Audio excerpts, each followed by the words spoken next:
आज हम लोग देखने वाले हैं क्या बहादुरों मेरे, आज हम लोग देखेंगे अल्टरनेटिंग करंट प्रत्यावर्ती धारा के अंदर जो भी क्वेश्चंस पूछे गए आज तक बिहार बोर्ड के अंदर उनकी चर्चा करेंगे। एकदम इतने प्यार से करेंगे कि हम ये उम्मीद करते हैं कि आपको बहुत अच्छे समझ में आएगा और आप इतना करके जाओगे, मैक्सिमम पॉसिबिलिटी है कि आप क्वेश्चन बनाओगे। ठीक, शुरू करते हैं। सबसे पहला क्वेश्चन कह रहा है power factor is equals to. देखिए क्वेश्चंस के अंदर आपको देखिए यहां दिख रहा है 2022, इसके साथ में और क्या दिख रहा है 1916 17 15 96। ये व्हाइट से लिखे हैं जिस क्वेश्चंस को, इसका मतलब है कि ये जो हमारा डब्बे के अंदर फॉर्मूले दिख रहा है ये सारा सारा यदि आपको याद है तो इतने सारे के क्वेश्चंस आप इजीली बना सकते हैं सिर्फ इतने से डाटा से। तो आपको ये जो है पक्का वाला याद रखना है। चलिए अब शुरू करते हैं क्वेश्चन को। क्या कर रहा है power factor is equal to, power factor या शक्ति गुणांक, यही है ना, पावर फैक्टर बोलिए या शक्ति गुणांक। तो पावर फैक्टर क्या होता है cos phi r by Z. ठीक है, इतना आपको याद है, इस क्वेश्चन के लिए सफिशिएंट है। लेकिन आपको याद कहां तक रखना है, z बराबर क्या होता है root under r square plus XL minus XC का होल स्क्वायर। इतना याद रखेंगे, आगे भी देखेंगे कहानी। तो इसका आंसर क्या हो जाएगा cos phi equals to r by Z. चलिए नेक्स्ट हम बात करें, ये भी देखिए कस के सिर्फ इस 3 फॉर्मूले से, ठीक है, इतने साल के क्वेश्चंस बनेंगे सिर्फ 3। तो हम समझते हैं कि आप आसानी से इसको याद रख सकते हैं कि फॉर्मूला क्या है। क्या कोई तकलीफ है? कोई तकलीफ नहीं है। तो क्या करें, इंडक्टिव रिएक्टेंस, इंडक्टिव मतलब एल वाली कहानी चलती है। ओके, तो एल वाला कौन सा है, एक्सएल, ओमेगा इंटू एल। तो हम लोग जानते हैं एक्सएल बराबर ओमेगा इंटू एल, और ओमेगा क्या होता है 2 pi into frequency into L. 2 पाई फ्रीक्वेंसी इंटू एल कौन सा है भैया, 2 पाई फ्रीक्वेंसी इंटू एल। क्वेश्चन खत्म, इतनी सा तो क्वेश्चन था।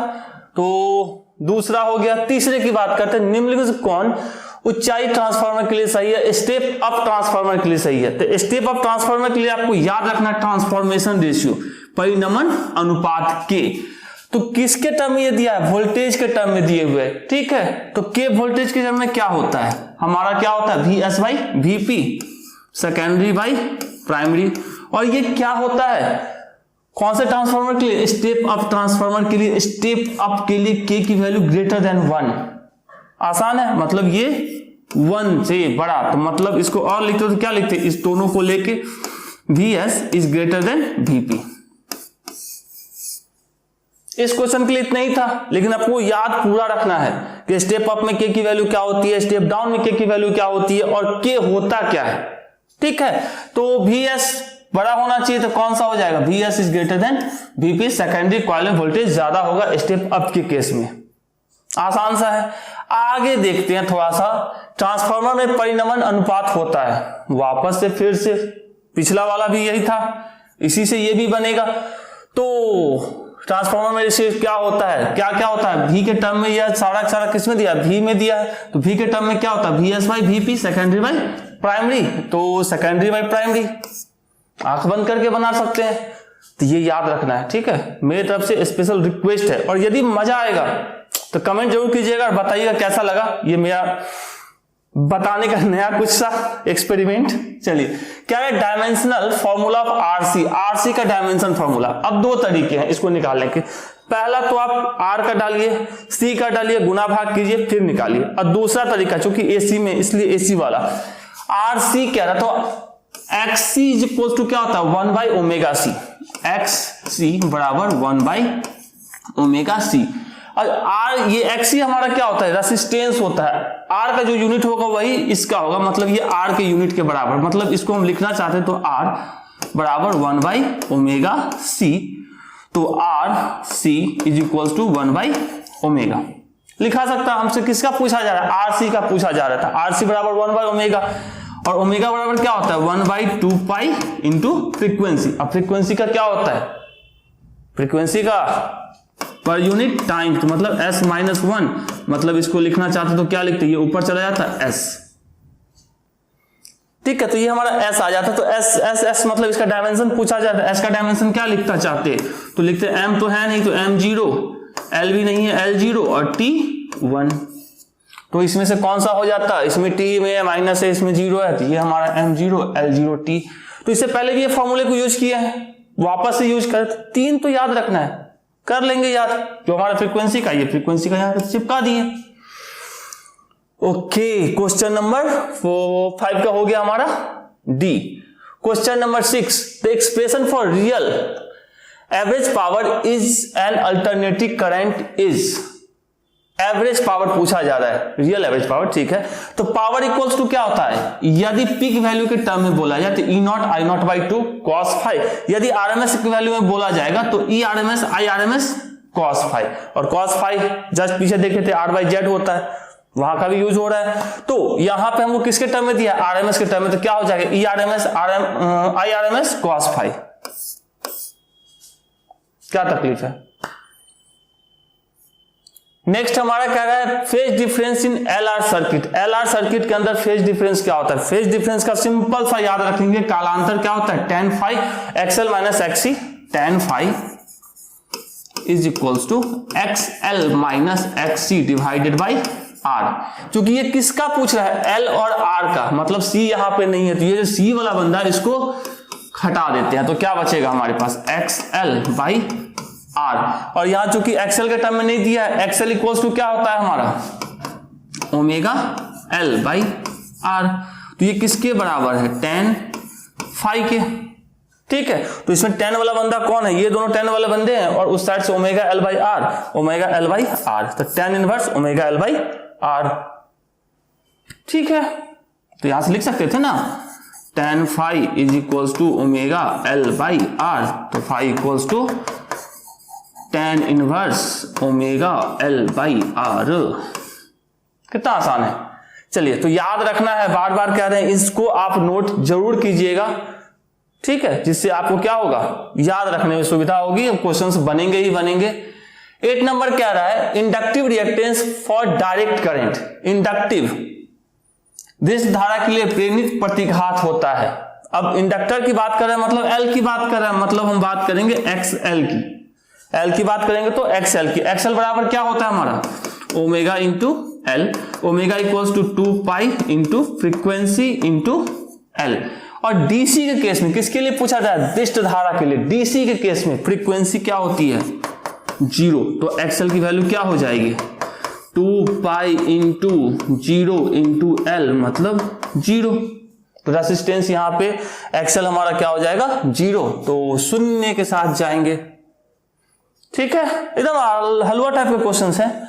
फिर क्या रहा है, प्रत्यावर्ती धारा का आरएमएस मान, the relation between RMS value of alternating current IRMS and peak value of alternating current I not और IRMS में आपको याद होगा ही होगा, पक्का वाला, यदि ऐसी पढ़े होंगे तो क्या रिलेशन होता है, IRMS equals to I not by √2, या लिख सकते हैं इसको इस तरीके से, दोनों में से कोई भी। तो 1/√2 की वैल्यू कितनी होती है, 0.707। तो आप किस टर्म में दिया आंसर, उसके पे बात करेंगे। तो ये किसके टर्म में दिया, पॉइंट के टर्म में दिया, तो 0.707 I नॉट। तो आंसर ये हमारा, इसको भी ध्यान में रखना है, रूट वाला भी ध्यान में रखना है, क्योंकि आगे जरूरत पड़ेगा, भरोसा है। तो नेक्स्ट हमारा क्या है, धारिता प्रतिघात, कैपेसिटिव रिएक्टेंस, मतलब C की बात हो रही है, कैपेसिटर की बात हो रही है, मतलब यहां हम बात करेंगे XC की। ये क्या होता है, 1/ωc। इससे पहले भी इस लिस्ट को यूज किए हैं, बार बार बोल रहे हैं, इसको यूज किए, इसको याद रखना है। तो 1/ωc, तो XC बराबर ωc, ओमेगा 1/ωc किधर है, इधर है, ध्यान में रखना है, सब तो फॉर्मूला ही फॉर्मूला चल रहा है।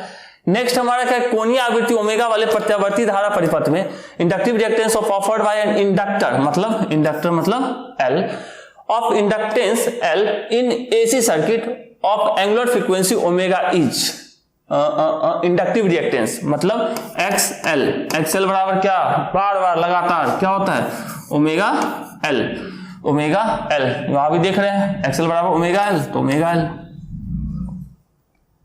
ठीक है। सो मत जाइएगा, ठीक है। अपन लोग फास्ट और अच्छे से कर रहे हैं, यदि मजा आ रहा है तो प्लीज प्लीज प्लीज कमेंट जरूर कीजिएगा। ये क्या कह रहा है, ट्रांसफार्मर के लिए निम्नलिखित से कौन सही है, which of the following is correct for transformer. Transformer कहां लगा होता है, एसी के केस में लगा होता है, हम लोग एसी के अंदर ट्रांसफार्मर पढ़ते हैं, तो बात चूंकि जो भी होगी वो एसी के साथ होगी। तो क्या ट्रांसफार्मर करता है? ट्रांसफार्मर दो टाइप के होते हैं, स्टेप अप और स्टेप डाउन, वोल्टेज को बढ़ाने वाला, वोल्टेज को घटाने वाला।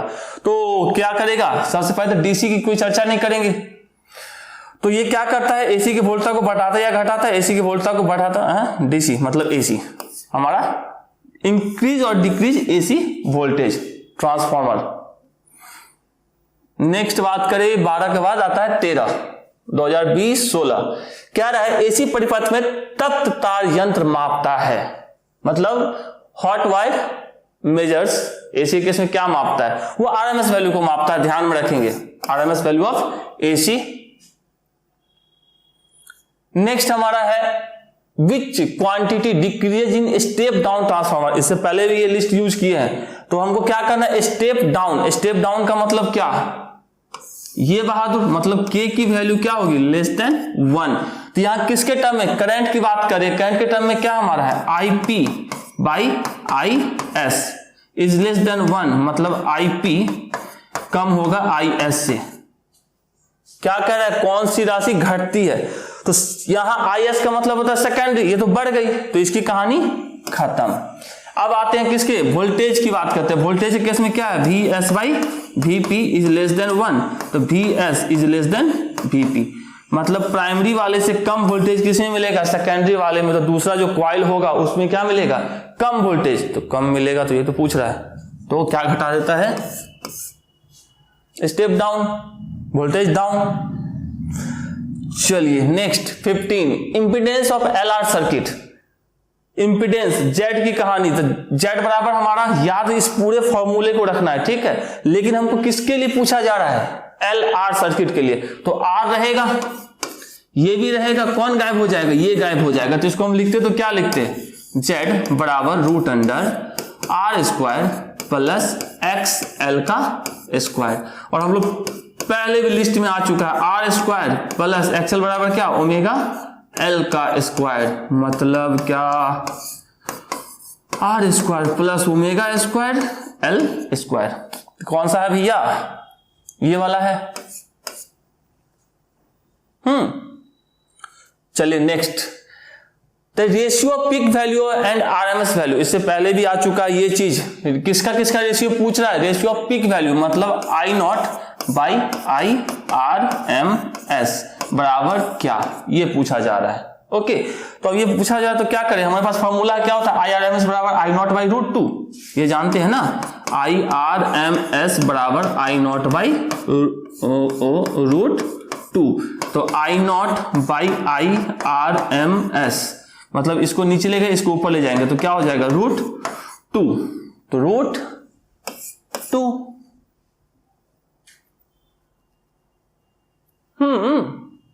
चलिए रूट 2। ओके, नेक्स्ट हमारा 16 का हो गया 17।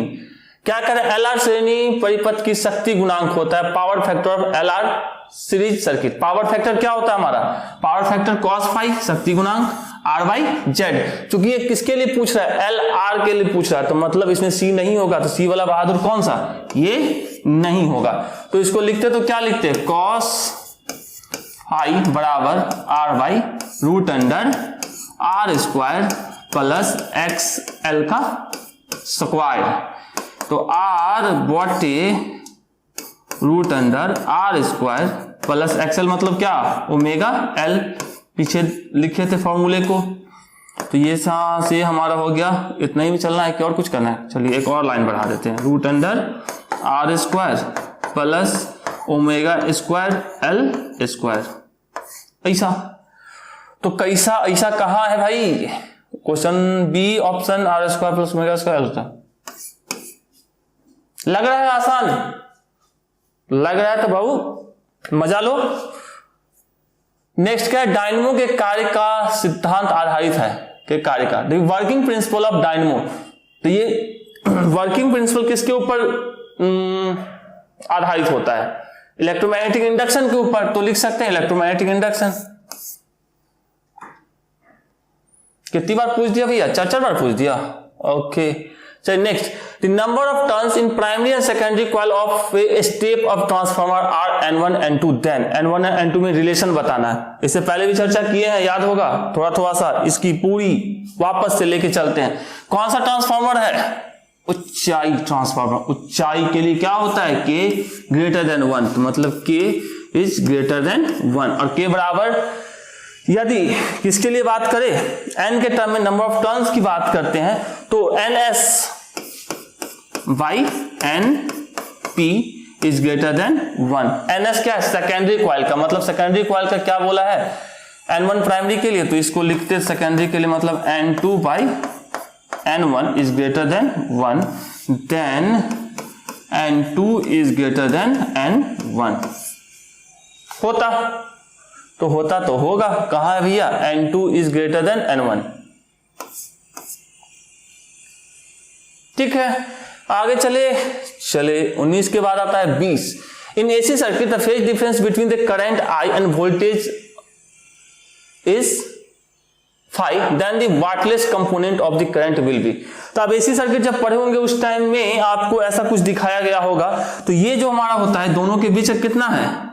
फाई का एंगल दिखा रहा है, किसके जो आई और वोल्टेज, ये हमारा आई हो गया और ये हमारा क्या हो गया? वोल्टेज हो गया, दोनों के बीच का फाई है। तो इसका जो कंपोनेंट तोड़ेंगे IRMS का, एक कंपोनेंट इस साइड फाई के साइड टूटेगा, वो हमारा IRMS, और इसके परपेंडिकुलर जो होगा वो हमारा क्या होगा? IRMS sine phi.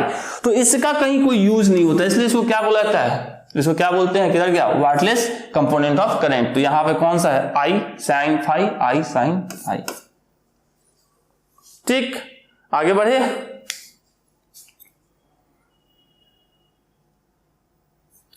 नेक्स्ट हमारा कह रहा है किसी प्रत्यावर्ती परिपथ में धारा I बराबर 5 cos ओमेगा t एम्पियर तथा विभव, चलिए AC circuit the current and voltage are given as I equals to इतना एंड V इक्वल्स टू कितना? ओके, इतना। I बराबर हमको दे दिया है 5 cos ओमेगा t और V बराबर हमको दे दिया है 200 साइन ओमेगा टी। इतना देख के रखा है, पूछ रहा है कि भैया बताइए power loss in this circuit. ठीक है, परिपथ में शक्ति हानि। तो ये हमारा फॉर्मूला याद रखना है, P equals to I RMS और V RMS cos फाई। ठीक है, cos फाई किसके बीच का एंगल है? I और V के बीच का। तो इसको तो कोई दिक्कत नहीं, इसको यदि हम और लिखना चाहते तो लिख सकते हैं, cos के टर्म में लिखते तो लिखते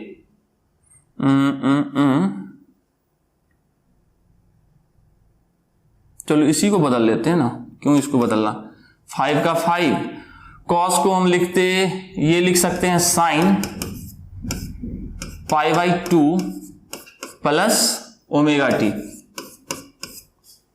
sign 90 plus theta cos theta, पढ़े हैं कभी? तो cos हो जाता है ये हमारा, इसको और प्यार से लिखते तो ये लिखते 5 sine omega T plus pi by 2। तो दोनों के बीच का फेज डिफरेंस कितने का है? एक हमारा है ओमेगा टी और दूसरा क्या हमारा? Omega T plus pi by 2।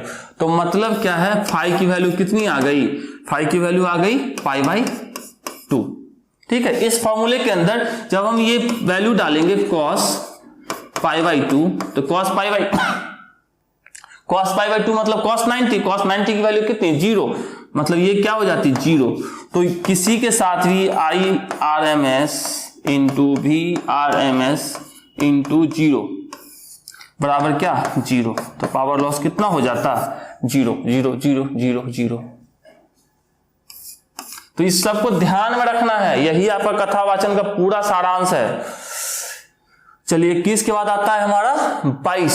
The equation of an AC is represented by I equal to this the frequency of AC। Frequency पूछ रहा है, इक्वेशन आपको पता होगा I का कैसे लिखा जाता है। I इक्वल्स टू, चलिए हम लिख लेते हैं 0.6 साइन 100 पाई इंटू टी, और जनरल जो फॉर्म होता है I इक्वल्स टू होता है I not sine omega T. तो I नॉट की वैल्यू तो यहां से हमको मिल गई 0.6। ठीक है, लेकिन ये टी का टी, यहां ओमेगा की वैल्यू क्या होगी? 100 पाई, साइन का साइन, टी का टी, टी टी टी। तो ओमेगा इक्वल्स टू क्या लिख सकते हैं? 100 पाई। थोड़ा सा कलर चेंज करते हैं, बहुत देर हो गया। व्हाइट से लिखे क्या येलो से लिखे? चलो ब्लू से लिखते हैं। तो ओमेगा इक्वल्स टू, पीछे देखे हैं फॉर्मूले में क्या होता है, 2 पाई इंटू फ्रीक्वेंसी बराबर 100 पाई, पाई से पाई साफ, तो फ्रीक्वेंसी बराबर इससे इसको काटेंगे 50, तो आंसर फ्रीक्वेंसी बराबर क्या आ जाएगा 50, फ्रीक्वेंसी 50। तो कितना आसान है, उम्मीद है कर रहे हैं कि समझ में थोड़ा सा आ रहा होगा, बहुत सारा आ रहा है तो कमेंट करके जरूर बताइएगा कैसा लगा। नेक्स्ट हमारा कह रहा है the relation between peak current I not and root mean square current IRMS is. IRMS formula याद रखना है मेमोरी में। तो क्या होता है हमारा, याद है हम बोले थे इस टर्म में भी ध्यान में रखिए, क्वेश्चन पूछा था, और रूट वाले टर्म में भी आपको ध्यान में रखना है। तो हम बात करें तो IRMS हम लोग क्या जानते हैं, RMS is equal to I not by root 2। तो सब तो I नॉट के टर्म में दिया है, तो I नॉट बराबर क्या लिख सकते हैं, रूट 2 IRMS। तो रूट 2 IRMS, ठीक वाह, आगे बढ़ी, चलिए बढ़ी। तो यूनिट ऑफ रिएक्टेंस इज, इससे पहले भी बोले हैं रिएक्टेंस चाहे वो कैपेसिटर के लिए हो चाहे इंडक्टर के लिए हो, दोनों रेसिस्टेंस ही होता है। तो रेसिस्टेंस का यूनिट क्या होता है, याद है अच्छे से, क्या होता है, OHM, ओम, आंख बंद करके। Next, the phase difference between current and potential difference is 5, then power factor, power factor क्या होता है cos 5, इससे पहले एक बार शायद आया है cos 5 R/Z। तो cos 5 कौन सा है, ये है cos 5। इतना सा आसान सा पूछ दिया, वेरी गुड। 26 नंबर 2017 पहुंच गए। चलिए 1/L ओमेगा, इसका यूनिट पूछा जा रहा है, ठीक है, 1/L ओमेगा की इकाई क्या है। तो हमारे पास ये फॉर्मूला पहले से रट के आ चुके हैं, ध्यान में भी है। तो L वाले के लिए हमारे पास फॉर्मूला क्या है, देखिए L वाले के लिए XL equals to omega into L, XL is equals to omega into L। तो 1/, मतलब 1/XL इज इक्वल्स टू 1/ओमेगा L, बिना किसी तकलीफ के लिख सकते हैं। तो इसका यूनिट पूछा जा रहा है, ओके। तो इसका यूनिट किसके बराबर होगा, इसके। तो ये तो हमारा नीचे वाला होता है ओम, तो इस उल्टे का क्या हो जाएगा, इसका यदि लिखेंगे तो क्या लिखेंगे, पलट के लिखेंगे इतना। क्या ये है कहीं पे, रेसिस्टेंस का तो ओम होता है, L ओमेगा, तो नन। समझ में आई बात। चलिए 26 के बाद आता है 27, कहिया पूछा है भैया, 2016 में पूछा है। कह रहा है ratio peak value and RMS value of AC, याद करके रखे हैं, I, R का, M का, S, I not by root 2। तो किसका रेशियो पूछ रहा है, पिक वैल्यू मतलब I नॉट बाई RMS। तो इसको इधर कर लेंगे, तो रूट 2 बराबर क्या लिख सकते हैं, I नॉट बाई IRMS। ये 2 बार आ गया क्या क्वेश्चन, चलिए 2 बार आ गया तो कोई बात नहीं है, भावनाओं में बहते चलते हैं। तो root 2 I not by IRMS से पूछा ना, चलिए ठीक पूछा है। 28, the peak voltage of an AC is 440 volt, it's virtual voltage, virtual का मतलब क्या, VRMS, VRMS का मतलब क्या, V नॉट बाई रूट 2, ठीक है। RMS को ही वर्चुअल भी कहते हैं। तो V नॉट की वैल्यू कितनी दी गई, 440 बटे रूट 2। इसको और हम ऐसा तो कुछ आंसर दिख नहीं रहा है, तो इसको हम थोड़ा सा चेंज करते हैं, इसको लिख सकते हैं 220 इंटू 2 बट्टा रूट 2। 220 में 2 से गुना करेंगे तो क्या आएगा, 440 आएगा बट्टे रूट 2। अब इसको और लिखना चाहते 220 और इस 2 को लिखना चाहते तो रूट 2 इंटू रूट 2 बराबर 2 होता है। बचपने से पढ़ते आ रहे हैं, तो रूट 2 से रूट 2 कट गया, तो क्या बचा हमारे पास 200 रूट 2, तो लिख लो 220 रूट 2, 220 रूट 2, 220 रूट 2 वोल्ट। ठीक बा। थोड़ा फिर से कलर चेंज करते हैं। अब कौन सा कलर लिया जाए, ये लो, आगे बढ़ो। कह रहा है the AC source of angular frequency omega is connected in series LRC circuit, the peak voltage of current will B maximum when. हमारा क्या है, एक एसी एलआरसी सर्किट ऊपर कहाँ लिखे हैं, अच्छा लिखे एलआरसी श्रेणी क्रम परिपथ में ओमेगा कोणीय आवृत्ति का एक एसी स्रोत जुड़ा हुआ है, धारा की शिखर मान महत्तम होगा। तो ध्यान रखना है रेजोनेंस के केस में धारा के क्या होता है, मैक्सिमम वैल्यू होती है और उस टाइम में हमारा एक्सएल जो होता है एक्ससी के बराबर होता है, ठीक है, मैक्सिमम केस में। तो एक्सएल बराबर एक्ससी, एक्सएल बराबर क्या होता है ओमेगा एल और एक्ससी बराबर क्या होता है 1 बाई ओमेगा सी। तो इस ओमेगा को इधर लेके चल आते हैं, एल को नीचे लेके चल जाते हैं, तो ओमेगा इंटू ओमेगा बराबर 1 बाई एल सी। तो ओमेगा इंटू ओमेगा मतलब ओमेगा के square is equal to 1 by L C C. तो ओमेगा इक्वल्स टू कितना 1 by root under L C. आसान है, सब फॉर्मूला पहले आ चुका है। तो omega equals to 1 by root under L C. 29 30 एक प्रतिरोध के आसपास प्रत्यावर्ती धारा वोल्टता मापी जाती है। If the AC voltage across A resistance can be measured using, देखिए अब इसका आंसर अलग अलग हो सकता है, आपको अलग अलग मिले, ओके कहीं पे आपको इसका मिल सकता है मूविंग कॉइल गैल्वेनोमीटर, कहीं पोटेंशियोमीटर, ओके लेकिन जो एक्यूरेट कहा जाए तो वो हमारा होता है हॉट वायर वोल्टमीटर। तो आप इसके साथ जाना चाहे जाए, नहीं तो जिसके साथ जाना चाहे जा सकते हैं इस तीनों में से। अब गलत कौन सही कौन वो तो हम अपने हिसाब से आपको बता रहे हैं, हॉट वायर वोल्टमीटर जो मैक्सिमम जगह बोला जाता है। तो आपकी इच्छा है, हमारी बात मानिए चाहे जिसके साथ जाइए। 30 के बाद है 31, if L be the inductance, R be the resistance and C be the capacitance of a capacitor, then dimensional formula of L by R and RC। देखिए ये बहुत मजेदार है। अब L by R, L का डायमेंशन डालिए, R का dimension डालिए तब निकालिए, चाहे आप RC में R का डालिए और C का डालिए तब निकालिए, आपकी इच्छा है। लेकिन हमारी इच्छा ऐसी बिल्कुल नहीं, इतना टाइम किसके पास है। तो सबसे पहले हम L by R का निकालते हैं। तो L वाला कौन सा कहानी है, ये वाला है, यही है ना। तो इसको हम लिख लेते हैं XL is equals to omega L।